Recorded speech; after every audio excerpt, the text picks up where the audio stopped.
عبدنا الله عز وجل بالنظافة والطهارة. When we are, let's say, making wudu, taking shower, making sure we are clean, we're making ibadah to Allah. Unlike anything else or any other religion, تعبدنا الله بالنظافة. This deen is the deen or the religion of cleanliness and purity. مفتاح الصلاة الطهور. The key for prayer is طهور, is purity. You cannot make salah without طهارة in general. So much so that there is an authentic hadith, الطهور شطر الإيمان. What is شطر? نصف يعني. الطهور or purification and cleanliness is half of iman. How come? طهور and being clean and being pure is half of faith. If you talk about the heart, what should we have? What should we practice with the heart? What should be in the heart? أخلاق and عقائد. خلق, traits, characteristics. This is not being صادق. It's not something you do with your hand. Believing in Allah is not something you do with your hair. So what you do with your heart is akhlaq, traits and characteristics and manners, plus aqaid, what you carry in there as far as faith. Those will not get into the heart if it has the opposite. If you have the bad mannerisms, the bad actions, or the bad beliefs and faith, good ones cannot be there. So purity is to cleanse the heart, tahliyah, before you can make tahliyah, before you can have the good faith and everything. And this is part of the meaning of La ilaha. You have to say no God. There is no God. And then you say except Allah. So removing anything and everything from your heart besides Allah before you add the faith in Allah subhanahu wa ta'ala. That if you talk about the heart, if you talk about any actions like salah, half of it will be purity. Will have to do with the purity, or the key to it is to have ghusl or to have wudu and so on. قال اعلم أن الطهارة لها 4 مراتب. 4 levels of purity and cleanliness. الأولى تطهير الظاهر من الأحداث والأنجاس والفضلات. The first level is the external organ cleanliness. So purifying your body, purifying the external dimension of you from any impurity, from any najasa. Level 2, تطهير الجوارح من الذنوب والآثام. Making sure that your limbs, your hands, your eyes, your legs and everything is free from sins. If you do that, that's a level of purity. Number 3, تطهير القلب من الأخلاق المذمومة. Purifying the heart from anything evil and bad. Number 4, and this is the highest level, تطهير السر, the inner self of you, to be pure from anything besides Allah. This is the level of prophets, this is the level of Siddiqeen. And Nabi sallallahu alayhi wa sallam in the day, in the night, يقول أبيت فيطعمني ربي ويسقين. I go, you're not like me. One thing he used to do sallallahu alayhi wa sallam, and he forbade us to do, is he fasts constantly without breaking his fasting, sometimes for 2 days or 3 days or 4 days. Did you know that? مواصلة الصيام. He does not break his fasting at Maghrib. But he said, this is haram for you, you cannot do it. إِنِّي لَسْتُ كَهَيْئَتِكُمْ. You are not like me, or I'm not like you. I go to bed or I stay the night and my Lord is feeding me. يُطْعِمُنِي رَبِّي وَيَسْقِينِ. So Nabi sallallahu alayhi wa sallam, he got to the level of being in connection with Allah subhanahu wa ta'ala at all time. If you have a good and strong insight, you would know that what's really your focus should be on is the inner tahara, is to purify yourself from inside rather than only from outside. From outside is important. Tahara al-hissiyya, al-wudu, wal-mubalagha fi وكذا is very important. But more important for sure is to make sure you are clean and you are pure from inside. Some of us nowadays, this is part of the shaitan work. How did I make wudu right? I missed this, I did this, no, let me make wudu again, let me do this. They end up focusing in this as if this is the only thing that will take them to Jannah, but maybe in their salah or in their ibadah, they are not focused. So we have to make sure that the tahara and the purity and cleanliness starts inside. Yani in the time of Sahaba, Imam al-Ghazali is talking a lot about this in so many pages. They did not really, they paid some attention to how to make good wudu and everything, but you see them praying on, not on a nice carpet like this, on the dirt. You see them walking barefooted. You see them sometimes walking on the animals, feces and stuff in the street, and then they come. You see in the house of Rasulullah sallallahu alaihi wasallam, dogs will come in and out. It doesn't have doors and stuff. You see Nabi sallallahu alaihi wasallam giving water for the cat from his hand. Things like that. That's not to say it was dirty. No. They would make sure they are clean. But the most important thing they pay attention to, there's no ghaiba, there's no namima, there's no backbite. You don't mention, no brother would mention another brother with anything bad. One person would say something, the other one would say, bi'sa ma qult. How awful what you said about our brother. Wallahi, we know only good things about him. Nowadays, Imam al-Ghazali is saying we take care of ironing our clothes, beautifying our houses, beautifying our masjids, making sure everything is pristine, everything is amazing. But inside of us, we don't pay much attention to. That's what we really need to set things right. We need to purify and cleanse inside of us and the inner self and the heart, as well as the external level of it.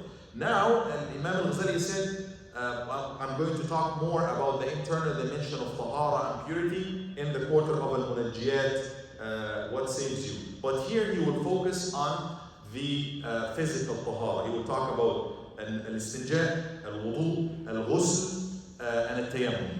Basically talking about this very quickly. Istinja, this is from our deen, which is going to the bathroom and cleaning yourself afterwards. This is something that we really have to revisit. If you go to our bathroom right now, you will know that this is something we have to pay attention to.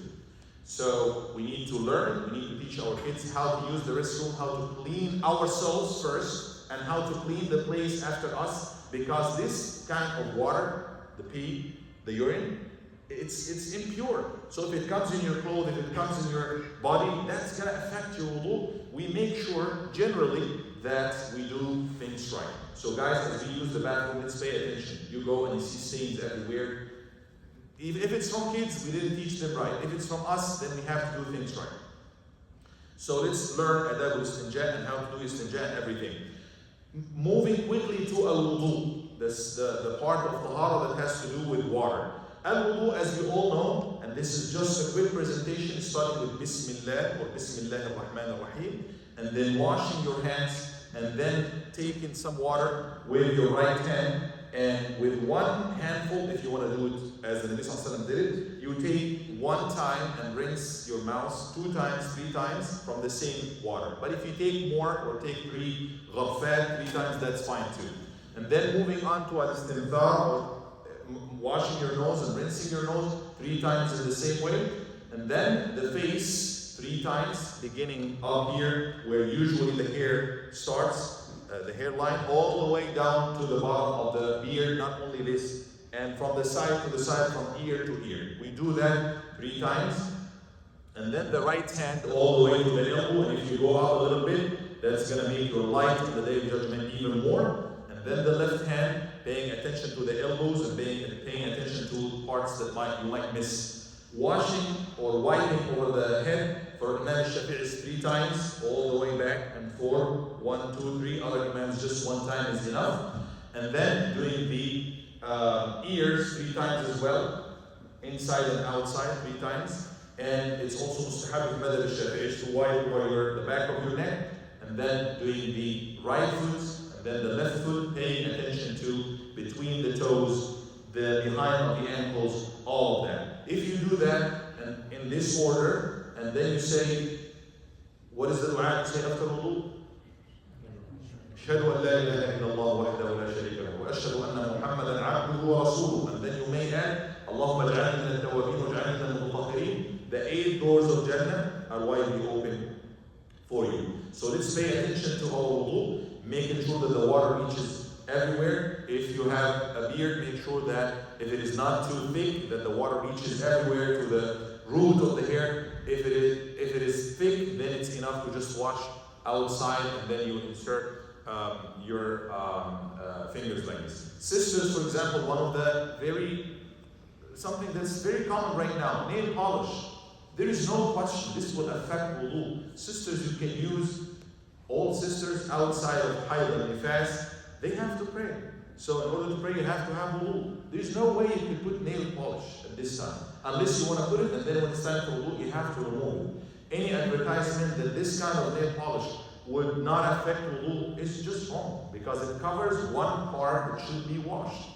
It just covers it, so it definitely affects the wudu. The wudu will be invalid for all the scholars, and the salah in return will be invalid as well. This is just a quick thing, but we sometimes do things also that might affect wudu. Pay attention to your wudu.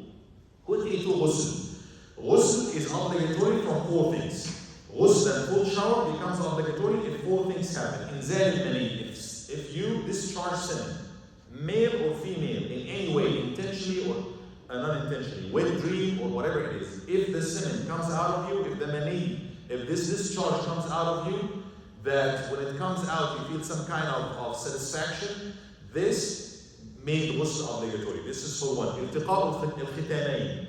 When the private parts of the male and female get together, this is basically the intimacy happening. You have to have ghusl, full shower. And then al-hayd, when we fast for women, those 2 are for women, having the monthly period and the bleeding after birth. At the end, you have to have a shower before you can make salah and before you can have the relationship, as we know. All the other ghusl, that's sunnah, ghusl for yawm al-jum'ah, for yawm arafah, for so many aqsal, that's sunnah. How to make ghusl? Full shower with the intention is good. Wudu also intention in the beginning. Full shower with the intention is okay. If you want to do the sunnah thing, then you wash your hand, you make a private part, you make wudu, minus washing the feet, and then you wash your head, the right side, the left side, and then get water over the whole body, and then wash your feet and leave. That is the full sense of making ghusl. Paying attention to the parts that water would usually not get to, under the armpits. These parts you need to pay special attention to, and other parts of the body, under the nails as well, cleaning under the nails and all of that. So this is the ghusl. Moving on to the third part of purity and tahara, if there's no water to make wudu or ghusl, then tayammum. Tayammum, فَتَيَمَّمُوا صَعِيدًا طَيِّبًا. That's what Allah said. You go to any place that has a little bit of dust, that if you blow it, it will have a little bit of ghubar or dust into it. That will be enough, and you do 2 times. 1 time, the first time, you hit it once like this, and then you go with your left hand over the back of your right hand. Obviously, you will take over the skin, and you go all the way to the elbow and turn around all the way. And then with this same one, you get the right hand to the back of the left hand, same thing, all the way and back. And Imam Shafi'i even recommends to do this as well. So this is how you make tayammum, the first part of tayammum. The second one, you hit the dust 1 more time, and then you do the whole face. So that's it. The hands, the face, and the hands. So that's actually beginning with the face. So the face first, and then the hands. So this is how to make tayammum. When to make tayammum is when there is no water, and it's not just like, no, you search. If there is no water, or if there is water and you cannot use, for whatever reason. You cannot use, you don't have access to, or you have some disease or sickness that you cannot use in your body, then you can make tayammum. If I have to make tayammum, tayammum is good for 1 salah, 1 fard salah, with everything related to it of the left or sunnah. So you make tayammum for dhuhr, the sunnah before dhuhr, the sunnah after dhuhr, all the sunnah until asr is good. But if asr comes, you cannot pray with the same tayammum, you have to make another tayammum according to Imam al-Shafi'i.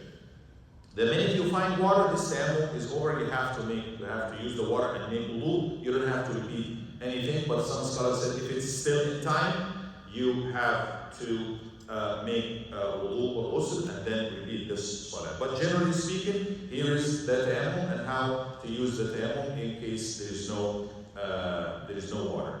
Now we talk a little bit about the najasat and include with this the impurities and what's pure and what's impure. We have in this world what? Jamadat, inanimate things, not living things. And we have living things. And we have parts of living things. قال كل الجمادات طاهرة. All inanimate objects that you have is pure. Except for one thing, for Imam Shafi'i, al-khamr, wine. And anything that's like khamr, anything that will be intoxicant. For him that's impure. So if wine gets on your clothes, that's impure. You have to wash it. Imam Abu Hanifa said no, it's pure. Even if it comes in your clothes, you don't have to wash it. But so everything else is pure. That's inanimate objects. كل الجمادات طاهرة إلا الخمر. Animals or living things, everything is pure except إلا الكلب والخنزير وما تولد منهما من أحدهما, except for the dog and the swine or the pig. Those are the only two impure animals. We're talking about living animals now. All living animals in general are pure except for الكلب والخنزير or dog. And now all dead animals, if an animal is dead, will be impure. So if a dead animal thrown into water, a carrion of an animal will make it impure.